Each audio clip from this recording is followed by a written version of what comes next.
Hello students, let us come with the next topic in our COA subject. In the previous class we have discussed regarding the instruction formats. In today's class we will be going to deal with the addressing modes. So we have seen the different instruction formats, we have seen it.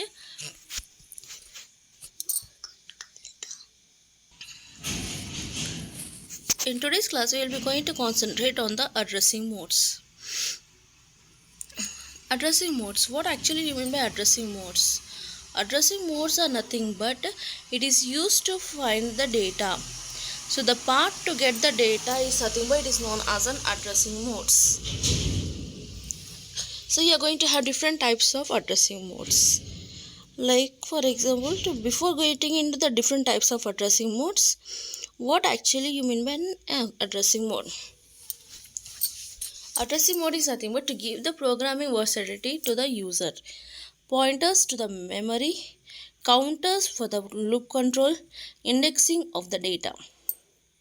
To reduce the number of bits in the addressing field of the instruction.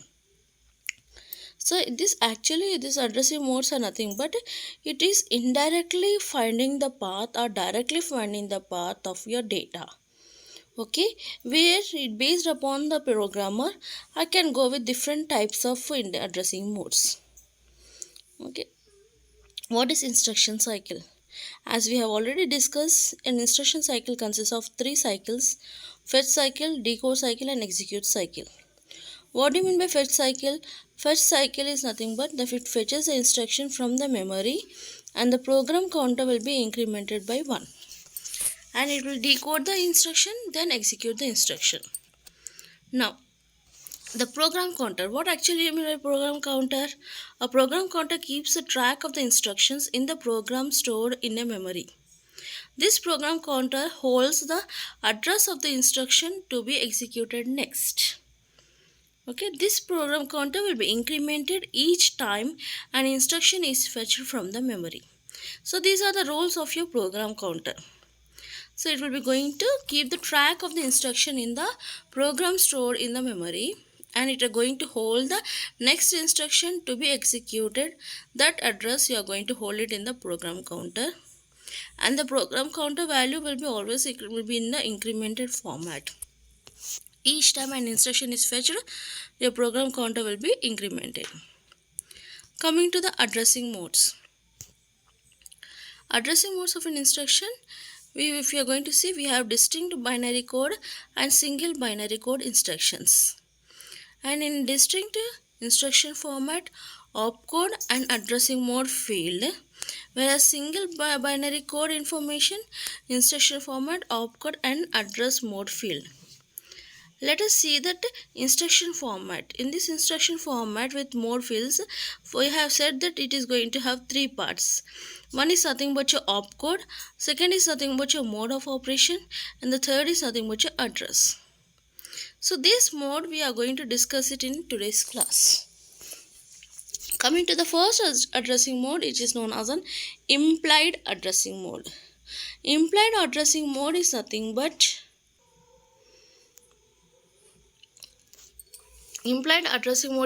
operands are specified implicitly in definitions of the instruction. Okay, indirectly, implicitly, I am going to specify the operand. Examples like com. Com is nothing but you complement the accumulator. The operand in accumulator is implied in the definition of the instruction only. Push. Push is nothing but a stack push operation.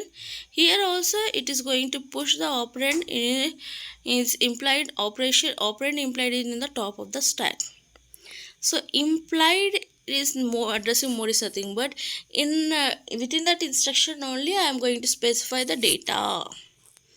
Whereas immediate mode is nothing but your direct data. If I am going to give it in the instruction, then it is known as an immediate addressing mode.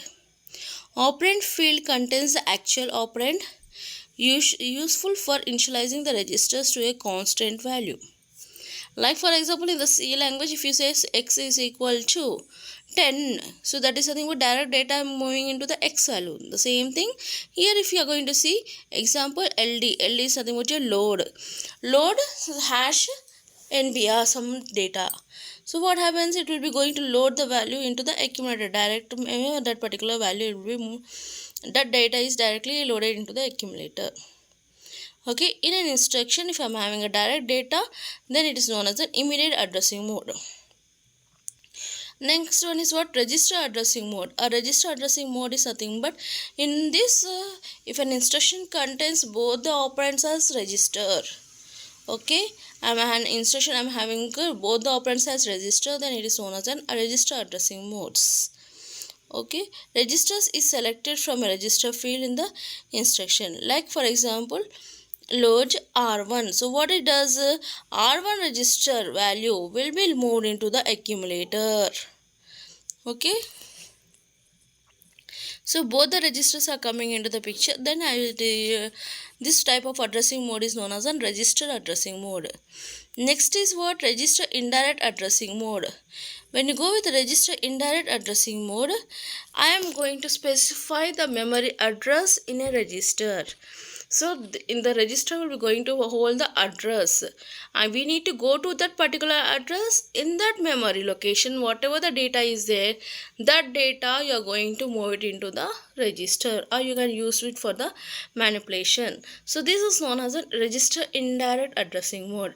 Indirectly I am going to specify my data by giving the address of my data. Okay, selected register contains the address of the operand rather than the operand itself. That means direct data I am not going to give it in my register. I am going to save the address of my data in the register.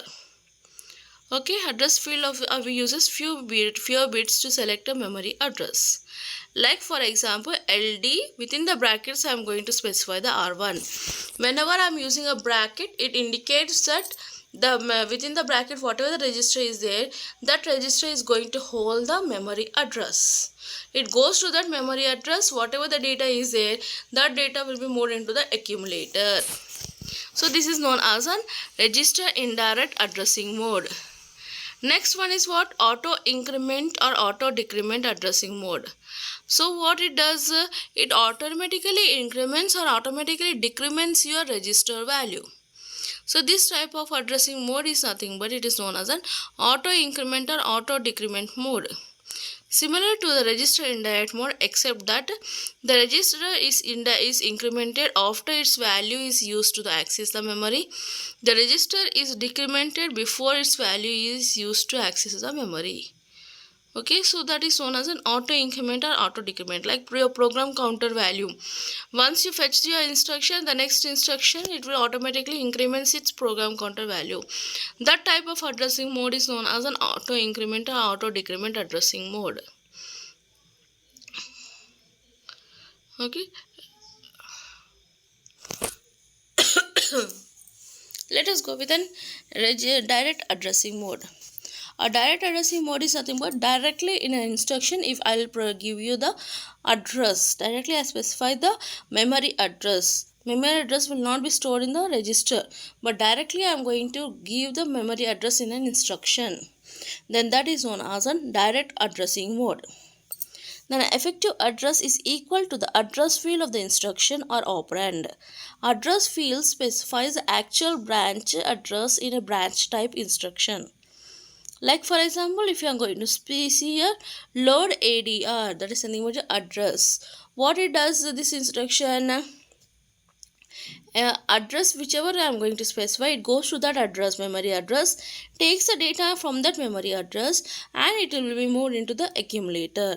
So that if I am going to specify direct address in my instruction, then it is known as a direct addressing mode.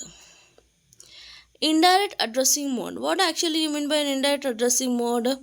Address fields of an instruction gives the address where the effective address is stored in the memory. So that is nothing but indirect addressing mode. Like for example, in an instruction I will be giving you one address. That will go to that address in that memory, in that address memory location, there will be some value. That value will act as one more address. We need to go to that particular one more address. Then in that memory address, whatever the data is there, that data we are going to take it. So that is known as an indirect addressing mode.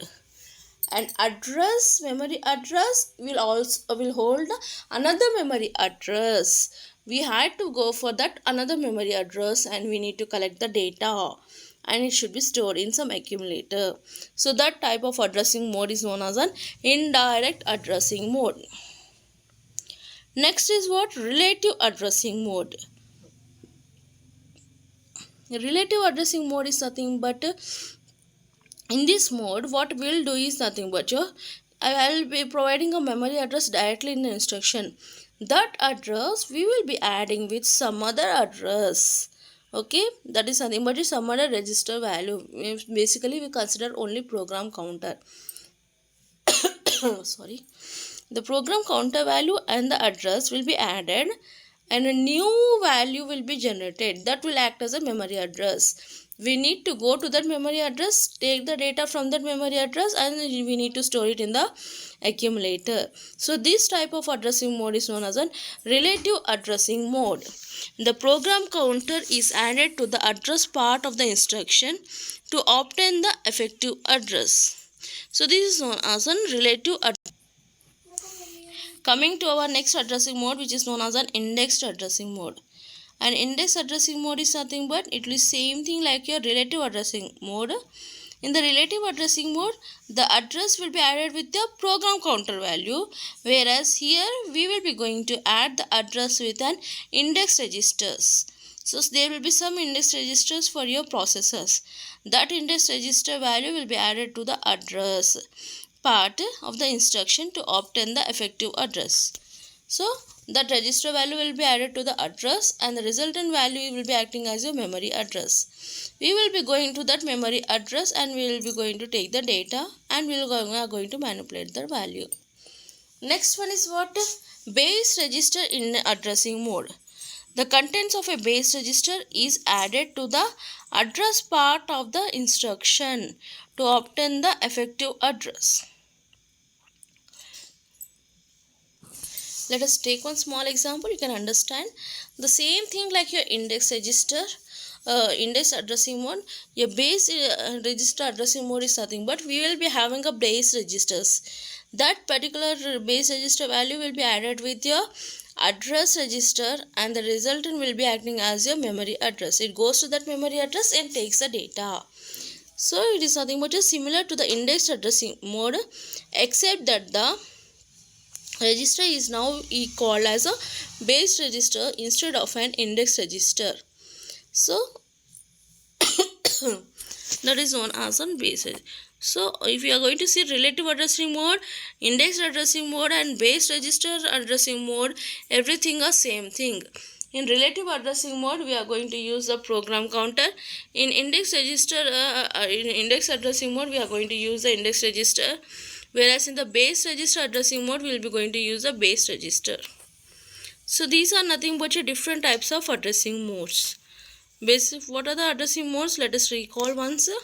Implied addressing mode, immediate addressing mode, register addressing mode, register indirect addressing mode, auto increment or auto decrement addressing mode, direct addressing mode, indirect addressing mode, relative addressing mode, index addressing mode, base register addressing mode. The numerical example you have given mentioned over here. It's not required that much. Let us come with our next topic, which is nothing but your data transfer and manipulations. So what do you mean by data transfer and manipulations? Sorry. Data transfer is nothing but I want to transfer the data from one place to another place. Based upon that one, what are the instructions are there?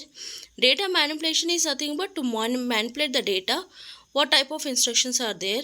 And the program control instructions you are going to have, and what are the instructions available in the program control instructions. Basically, whenever we go with an instructions, we are going to divide our classify our instruction into three types, three categories. One is nothing but your data transfer instruction, second is nothing but your data manipulation instructions, and the third one is nothing but your program control instructions. When you go with the data transfer instruction, typical data transfer instructions are nothing but your load, store, move, exchange, input, output, push and pop instructions.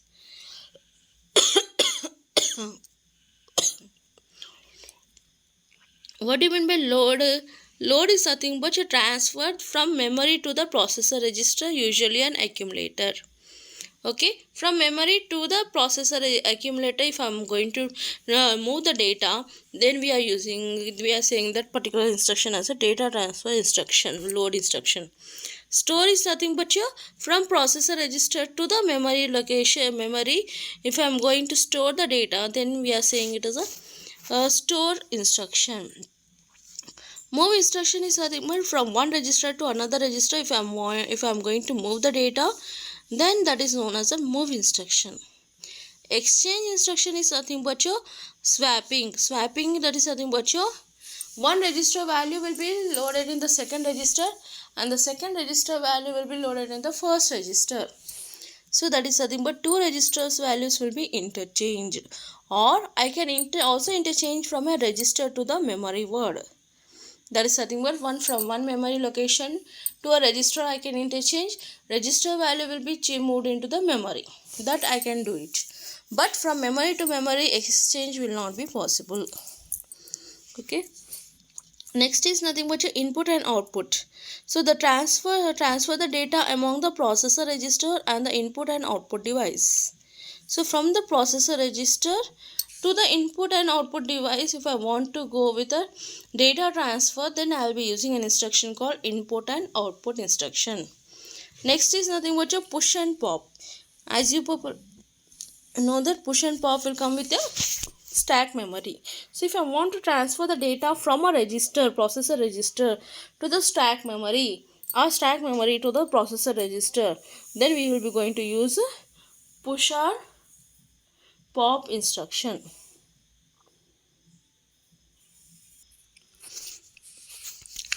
So data transfer instructions are now those instructions which are used to transfer the data from one place to another place. So what are the different data transfer instructions are there? Load, store, move, exchange, input, output, push and pop instructions. So there are 8 addressing modes are there. Indirect addressing mode, address relative to the PC, immediate addressing mode, index register, indirect auto increment and auto decrement addressing register. So all this addressing mode can be going to hold for your data transfer instruction. Next comes to the data manipulation instruction.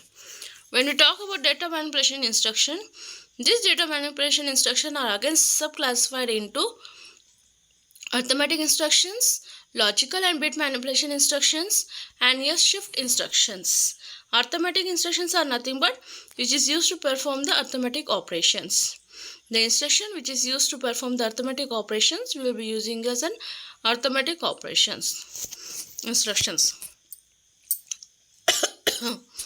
Logical and bit manipulation instructions are nothing but I am going to perform the logical operations or bit operations.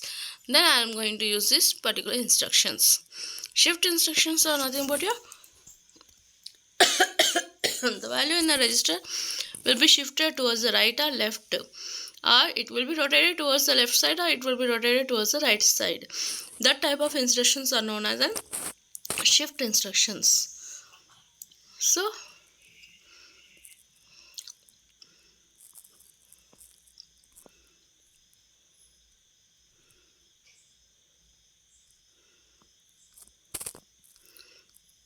when you go with our arithmetic instructions are nothing but your add, sub, mul, div.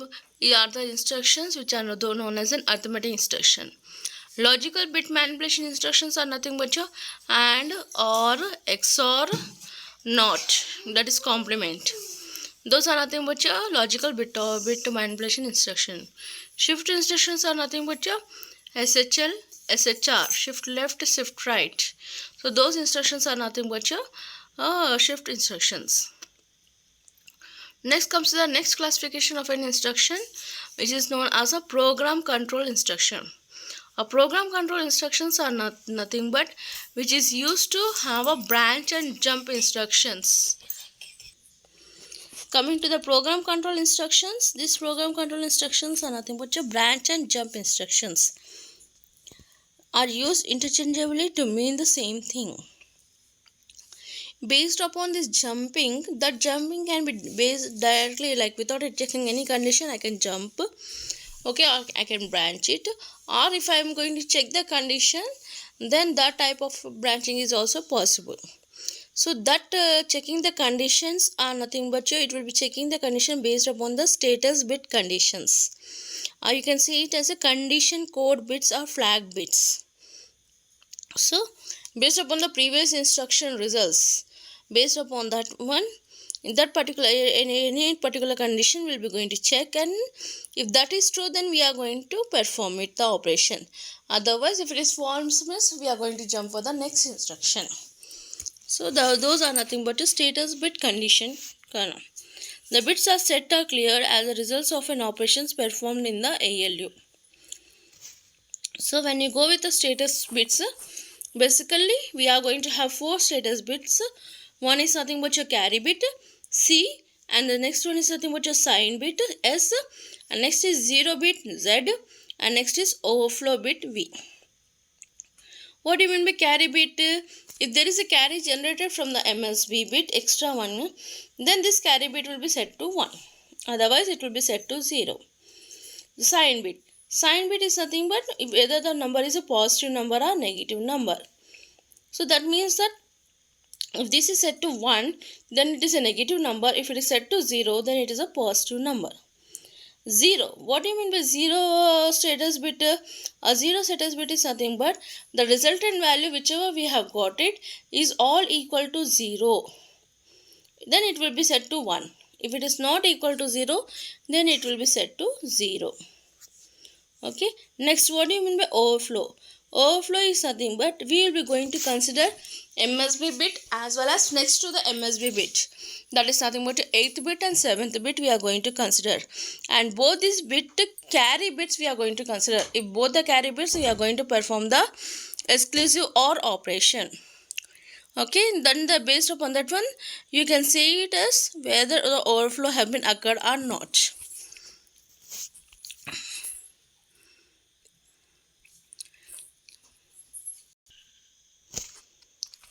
Coming to our conditional branch instructions. So based upon the status bits, we are going to check the condition. If that condition is true, then we will be going to perform the jump. Otherwise, we will be going to execute the next instruction.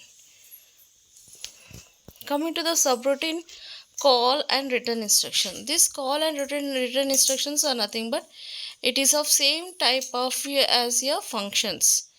And in the C language, you have came across your functions. You will be calling your functions, right?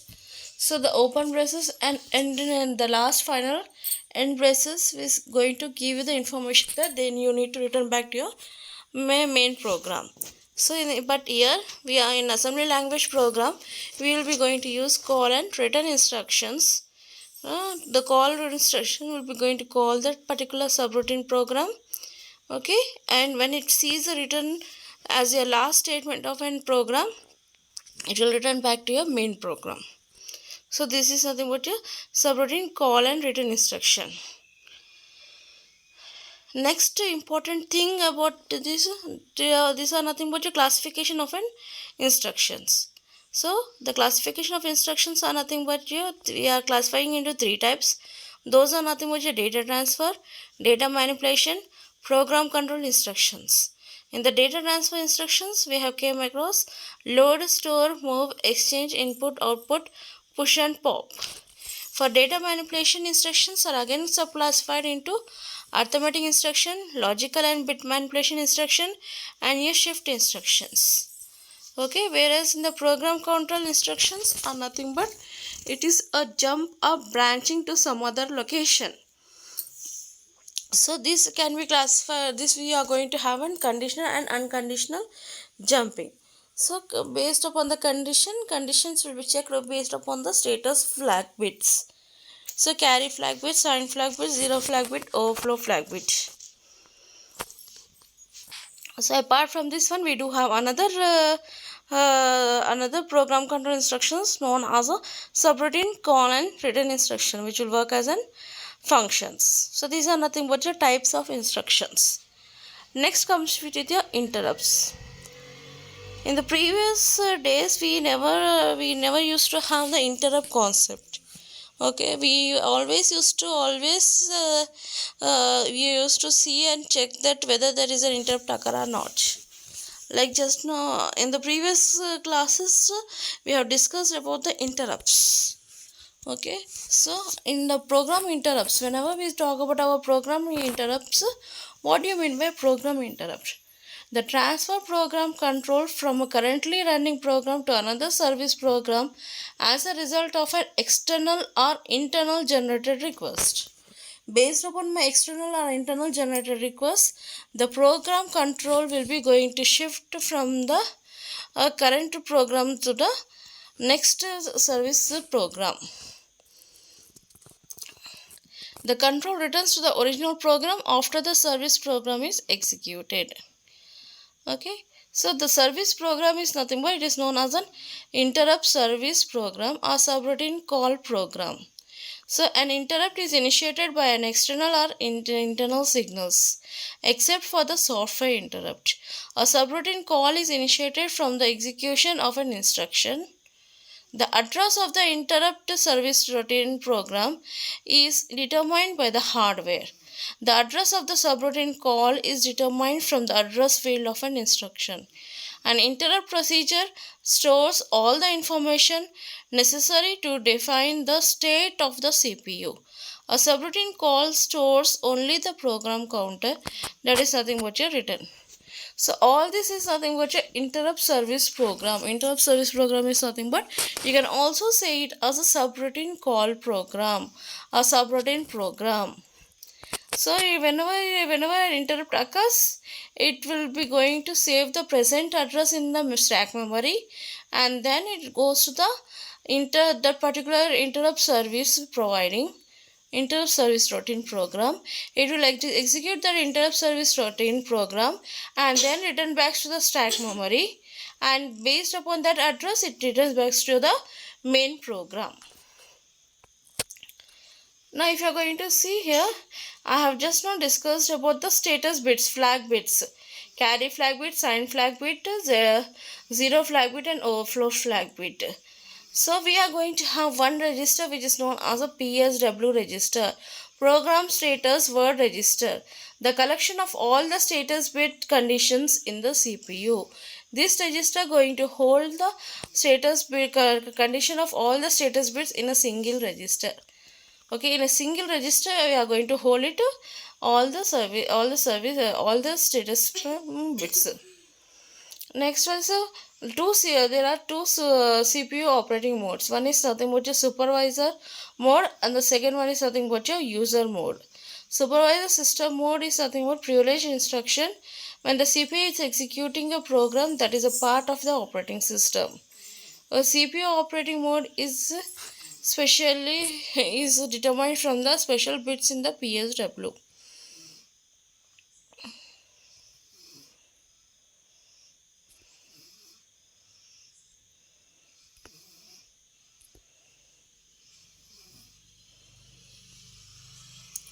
If you see here this block diagram, if you're going to see, there is an interrupt detector flowchart. There is a flowchart of your interrupt. In this interrupt detector, the interrupt can be occurred in three types: external interrupt, internal interrupt and software interrupt. Okay, so you are going to classify your interrupts into three types. One is something which is external interrupt, internal interrupt and software interrupt. Based upon that particular interrupt, as the interrupt detects, it determines the address of the ISR subroutine program. Once it determines the address of the subroutine program, now it stores the information in the stack memory. What it is going to store the information? Program counter value, CPU registers and the status condition values will be stored in the stack memory. Once that is stored, it will go to the main body of the ISR, which is nothing but your interrupt service routine program. Okay, once that service routine program is executed, it will restore the information. Whatever the stored information is there in the stack memory, it is going to read it back. Now based upon that reading back, it will return back to your main program.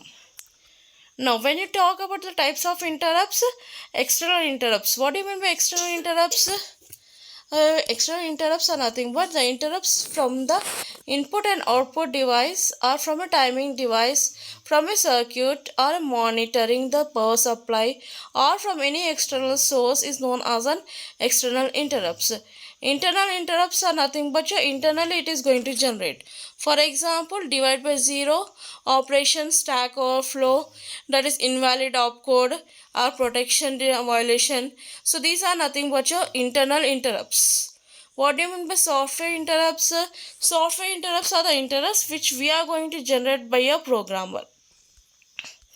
Okay, so that is nothing but your related with your types of interrupts. Next, in the next class, we will be going to see the RISC and CISC and differences, then pipelining concept. Thank you for the